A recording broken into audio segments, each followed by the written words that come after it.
And we're going to be talking about reading and understanding our acknowledgement drawings. Critical to understanding our drawings is understanding overlays, our overlays. So in the product guide on page 38 is a little graphic showing the different overlays we have and how much of the face frame you're going to see versus the door overlaying the cabinet.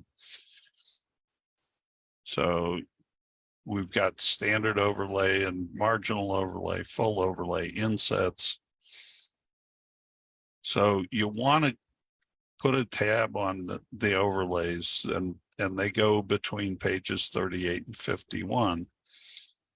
Got lots of details there, more than I want to get into specifically today, but it's important that you use that as a reference. So again, you have this graphic that shows how much of the face frame you're going to see and how much gets covered by the doors and drawers. Last month, we kind of focused on marginal overlay, and we'll talk quite a bit about that today, but I also wanted to talk today about full overlay. So full overlay, you get not only 1/4 inch reveals, but when you get to a corner or when you get to a wall, we include an overlay style, or perhaps you know it as an overlay filler. And in the catalog, we have these details detailing what's happening at various places, along with the chart, giving you styles and rail dimensions, overlays and reveals.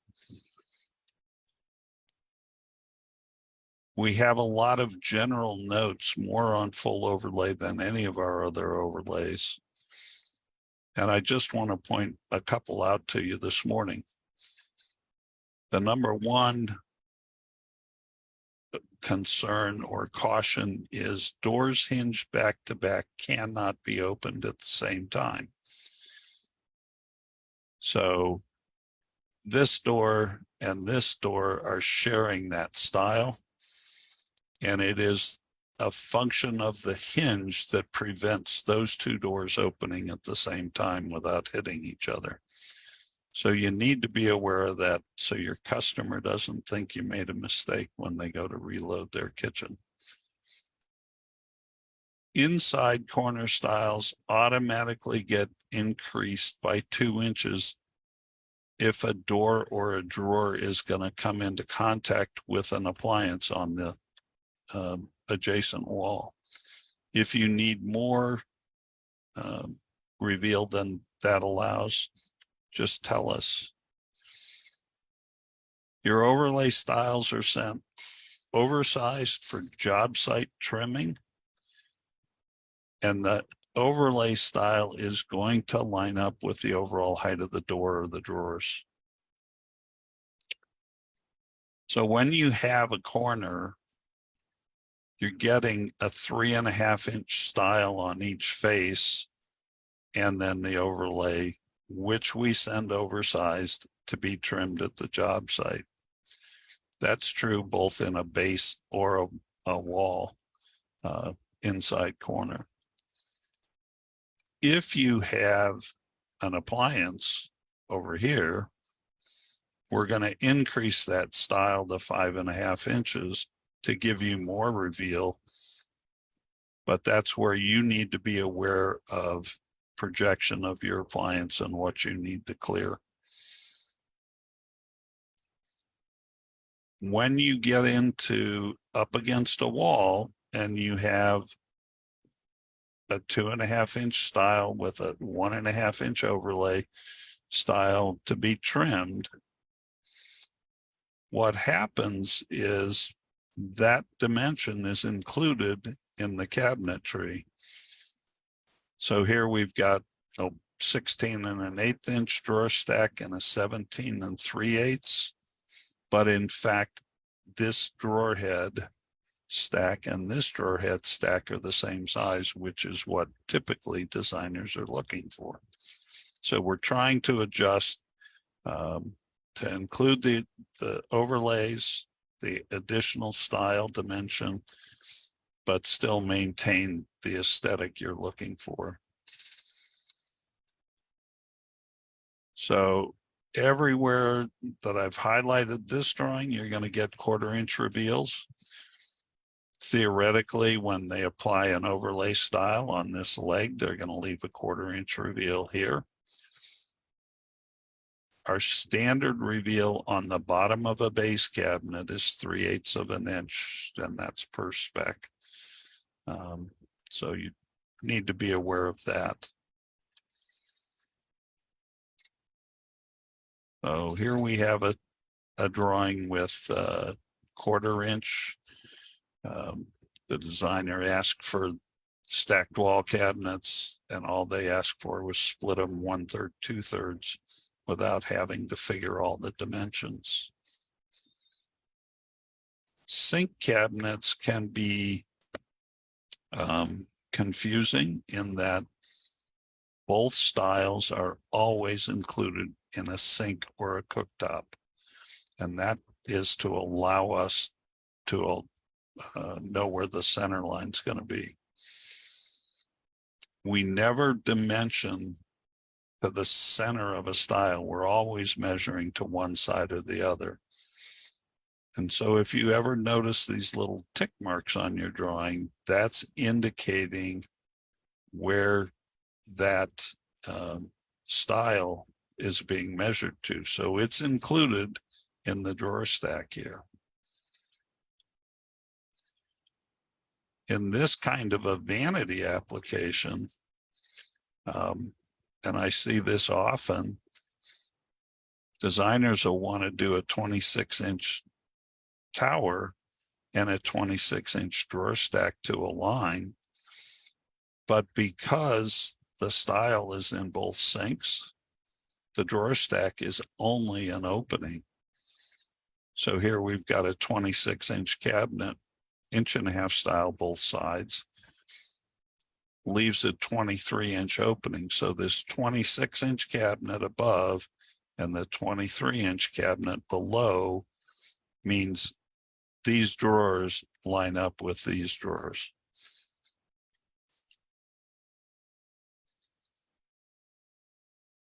Here's an example of marginal overlay and the reveals you're going to get on at each location. So in marginal overlay, to allow for furniture detailed ends, we have 7/8 overlay or reveal at each end, 1/4 inch within the gang, and a 5/8 inch reveal at the top. And actually, that's a mistake. That should say 3/8. So I apologize. So here we've got columns and we've got cabinets. And so you need to be aware of what's going to happen. Each of these cabinets have 7/8 reveals. The column in between is 3 inches, which means the reveal between the doors over the oven and the doors over the refrigerator is going to total up to be 4 3/4 inches. So you just need to be aware. And if you're doing a column, one thing you could do would be to pull the column forward to align with the doors to reduce that.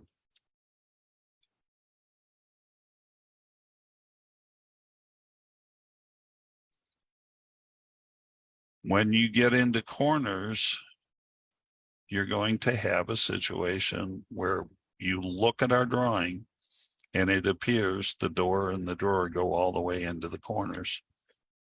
But if you go back into the product catalog, you're going to see that those are actually 3-inch styles. So you're getting 2 3/8 reveal on each style. And anytime we go into a corner, you're going to have one cabinet or the other will have an extended style to allow easy installation. So they don't actually come together corner to corner. One is designed to go by.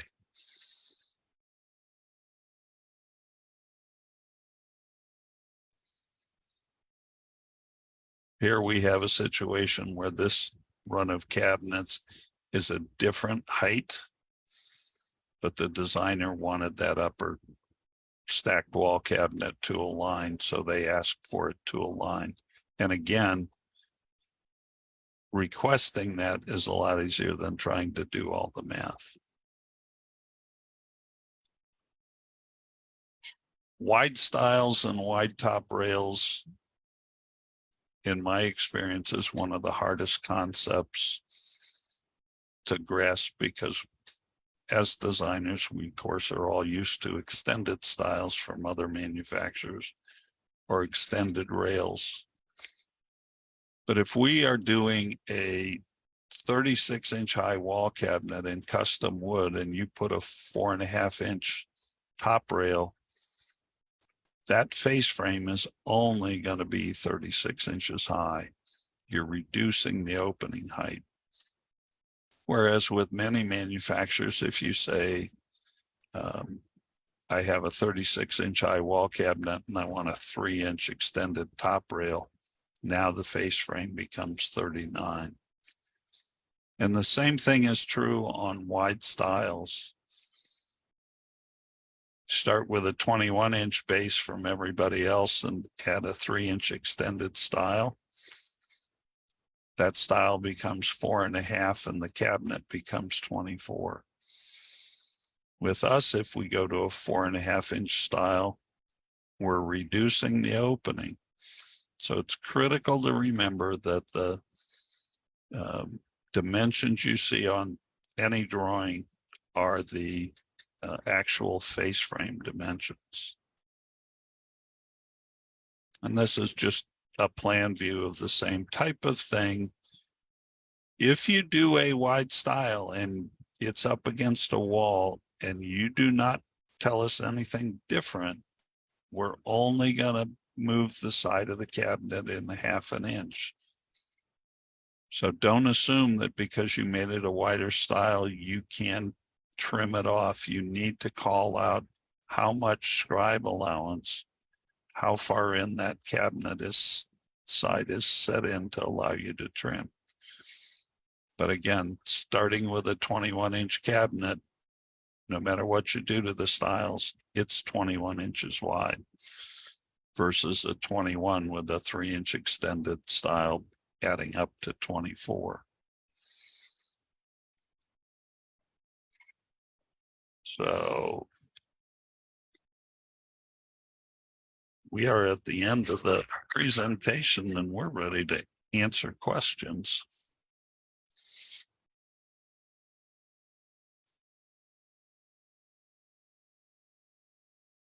I'll start, Dave. Okay. Actually, I'm going to take you off highlight. I have you on highlight still. So could you go back to that slide where you had the aligned cabinet slide, and it was a wall to wall, maybe 50 something inches. Okay. I'm there, and as soon as I share, you're there. So I think just to clarify, when you're wall to wall like this, folks, and if you're designing and you just put 51.5 inches of wall cabinets in a space, the cabinets are going to go 51.5, but each side is scribed. Maybe just describe how we're scribing both sides of those, Dave, that you could actually, this would fit as big as 51.5, but if you trim the scribes on site, you could take a 1/2 inch both sides off of that, but that's as big as it could get. Right. So correct. You automatically, because there's no notation, going back to the product guide, you've got a 1/2 inch of scribe, 7/8 reveal. So if you took a 1/2 inch off both sides, then you'd be down to 3/8 reveal. Now with clip top hinges, the hinge we normally use on marginal overlay, that door opens within itself. The hinge allows that. It's designed to do that.